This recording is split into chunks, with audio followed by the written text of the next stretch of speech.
Hello friends, I welcome you all to this video. So I'm going to talk about this book. This book is really worth the hype. I just loved this book. The plot is so amazing, suspenseful as well as engaging. I don't know just how it came to the mind of Agatha Christie, the plot of this book. It's so well planned.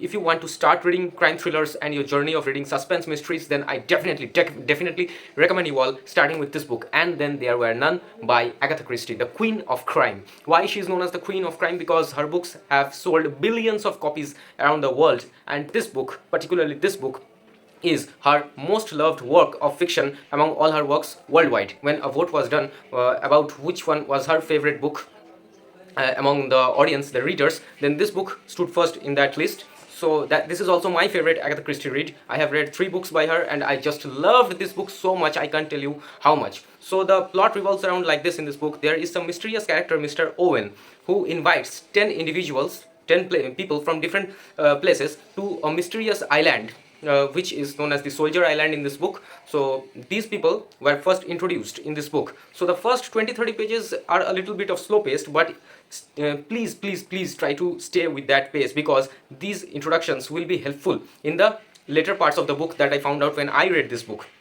Furthermore, after introducing these characters are invited by this mysterious person, Mr. Owen, to Soldier Island for some party. And these people come from different parts and they introduce themselves among each other. Then they travel to that island. After traveling to that island, suddenly, one person among them dies.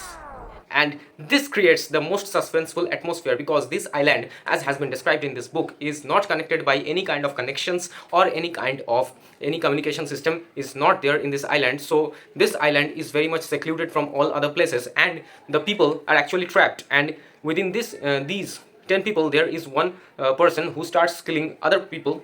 And that's why the mystery builds very much. You have to just read this book to get an extraordinary experience of reading some crime thriller.